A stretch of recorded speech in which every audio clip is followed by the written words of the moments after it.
Have you ever walked into a room and immediately felt your energy drain? Or spent time in a place that left you emotionally unsettled or mentally exhausted for days? Carl Jung, the legendary Swiss psychiatrist and founder of analytical psychology, believed that certain places carry a psychological weight capable of deeply influencing our mental and emotional states.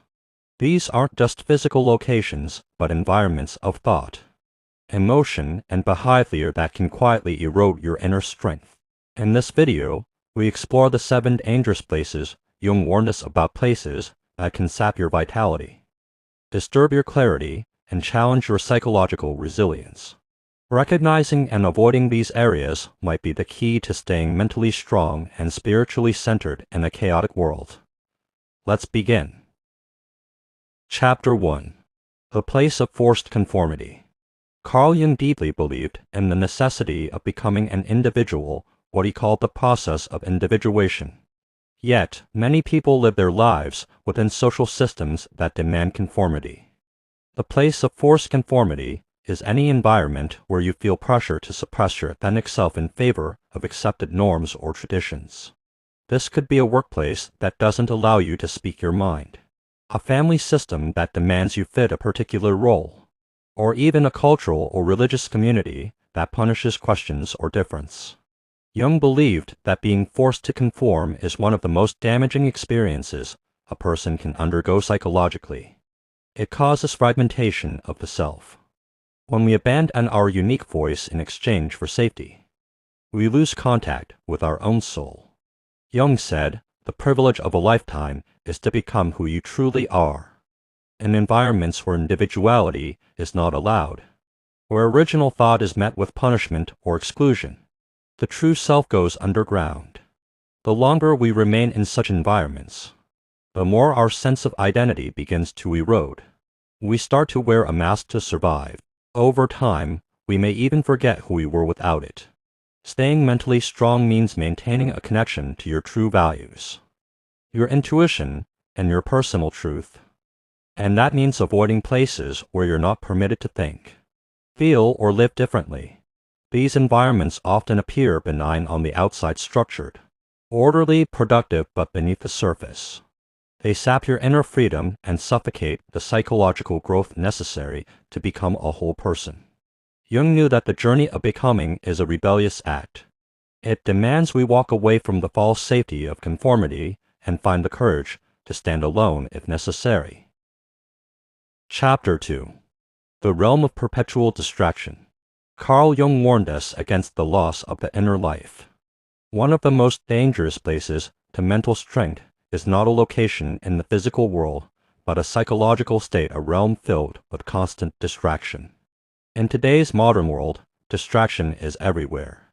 It lies in the screens we carry, the noise we choose, the routines we follow blindly. Jung believed that silence and solitude were sacred. He taught that the unconscious speaks in whispers, not shouts, and only in stillness can you hear it. When we are constantly stimulated, constantly reacting to notifications, entertainment, news, and external pressures, we never descend into the depths of ourselves. We skim the surface of life. The danger is that this state becomes normal, even addictive. But in Jungian psychology, meaning and healing are found by going inward. It is in reflection, journaling, art, meditation, and even dream analysis that we begin to encounter our shadow and discover our true desires. Avoiding distraction doesn't mean rejecting technology or society, it means using them intentionally. It means protecting sacred time for inner work. Jung once said, "Who looks outside dreams, who looks inside awakens." If you live in a place or mindset where there is no room to look inside, no time, no quiet, no depth, you risk becoming psychologically shallow. Mental strength requires awareness. And awareness only grows in places where the mind can rest, reflect, and reconnect with itself. Chapter 3. The Space of Emotional Repression. Another space Jung would urge you to avoid is any place where emotions are not welcome. This could be a relationship, a workplace, or even an internal belief system that teaches you to bottle things up. Jung saw emotions as messages from the unconscious. When we ignore or suppress our emotions, we disconnect from vital parts of ourselves. And when this happens repeatedly over time, it creates psychological tension, anxiety, and even physical illness. In many cultures, people are told to be strong by suppressing tears, hiding anger, or pretending everything is okay. But Jung knew this form of repression was not strength, it was a quiet path to break down. He believed that what we resist not only persists but grows stronger. Emotions, when not processed, don't disappear, they go undergrounding and often resurface in destructive ways: addiction, aggression, depression, or even psychosomatic pain. Staying mentally strong means being emotionally honest. It means making space in your life where you can fully feel without shame or judgment. And it means avoiding environments where emotional expression is ridiculed, minimized, or punished. Whether it's a friend who tells you to just get over it or a workplace that shames vulnerability, those places are hazardous to your mental health. Jung believed healing begins the moment we acknowledge what we feel. Emotional honesty is not weakness, it's wisdom. Chapter 4. The Zone of Superficial Relationships. Jung deeply valued the human soul, and he knew that relationships were essential to psychological growth. But not all relationships are equal. One of the most dangerous places to your mental strength is the zone of superficial relationships, connections that are shallow, transactional, or based on performance rather than authenticity. These relationships might look like friendship or love, but they offer no real connection. In superficial relationships, there is no room to be vulnerable, flawed, or different. You are liked for what you do, not for who you are. Jung knew that this kind of relational emptiness was spiritually draining. It fosters loneliness even when you're surrounded by people. And worse, it teaches you that your real self isn't enough. Jung believed that deep, meaningful relationships are a mirror. They reflect both our light and our shadow. They challenge us to grow. In contrast, superficial connections keep us in a constant state of performance. They feed the ego but starve the soul. If you find yourself constantly managing impressions, hiding parts of yourself, or feeling emotionally exhausted after socializing, you may be stuck in the zone of superficial relationships. Mental strength comes from knowing who you are and allowing that self to be seen and loved, not just tolerated. You must seek out environments and people where depth is valued, not dismissed. Chapter 5. The Place of Collective Delusion. There exists a space not defined by walls or borders, but by shared illusions. It's the place where reality is no longer measured by truth, but by how many believe the same lie. Carl Jung warned of this deeply troubling space, the place of collective delusion, where critical thinking is surrendered to groupthink, and the self becomes swallowed by mass hysteria or societal myths. This place can manifest in political cults, religious extremism, or even trends that seem harmless on the surface. Jung believed that when large groups begin to move in a singular, unchallenged direction without questioning the morality or logic behind it, the individual loses touch with their inner compass. And that is dangerous. Here, your own conscience is drowned in the noise of consensus. People become puppets to ideologies, echoing slogans rather than seeking understanding. In such places, those who question are ridiculed or silenced, and this conformity infects the psyche with fear and confusion. Jung's warning was not just philosophical, it was prophetic. He had witnessed how Nazi Germany, driven by a collective myth of superiority, turned ordinary people into monsters. In today's world, collective delusion hides in social media algorithms, in echo chambers and mobs that punish nuance. Jung implores us to stay rooted in the self, to remain individuals even when the crowd chants otherwise. Mental strength, in his view, means the ability to step back, to reflect, to resist when the world around you loses its mind. Because once you lose your individual truth, you risk losing your humanity. Chapter 6. The Place that Rejects Mystery. There is a silent war happening between certainty and mystery. In this war, modern society often sides with logic, sense, and rational explanation.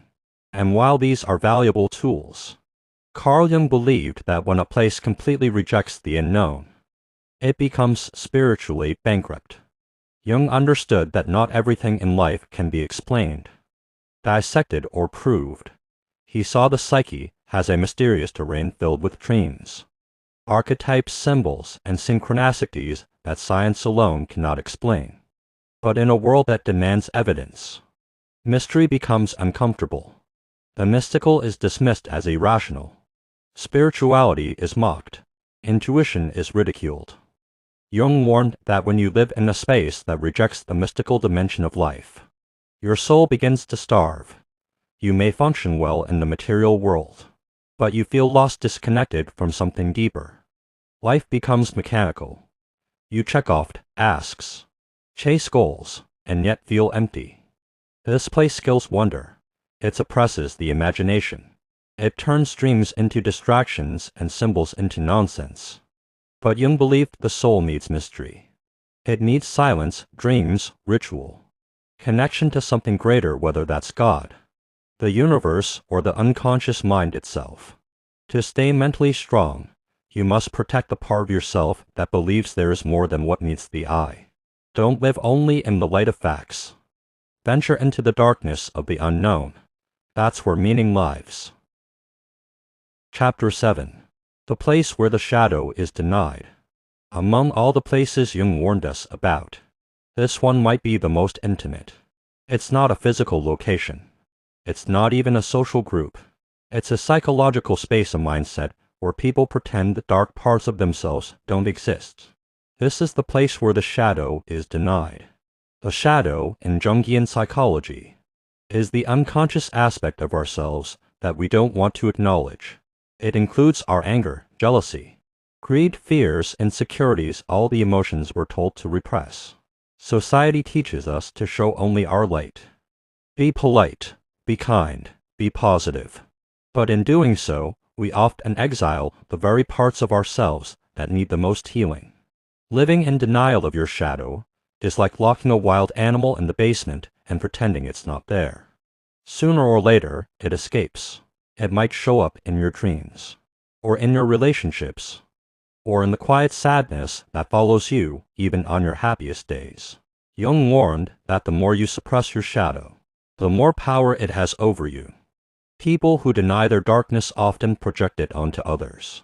They become judgmental, intolerant, or emotionally volatile. Mental strength. Jung taught is not about being perfect or always positive. It's about being whole.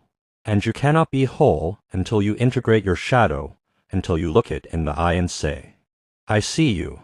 You are part of me. To avoid this dangerous place, you must learn to explore your own depths without fear. Journaling, therapy, honest self-reflection, these are all tools to help you reclaim what you've buried. Because the truth is, your shadow doesn't make you weak. Denying it does. And there you have it, the 7 dangerous places Carl Jung warned us about. Not as physical locations, but as emotional and psychological traps that can weaken our mental strength. Jung believed that true self-awareness begins when we recognize these subtle dangers and make a conscious choice to rise above them. Avoiding these places isn't about fear, it's about growth. It's about staying true to your authentic self, even when the world pushes you to conform, distracts you with noise, or tempts you to numb your pain. So, which of these places have you found yourself in? Let us know in the comments. We'd love to hear your thoughts. If this video helped you see life a little differently, don't forget to like, subscribe, and share it with someone who needs this message today. Thanks for watching. Stay aware, stay resilient, and never stop growing.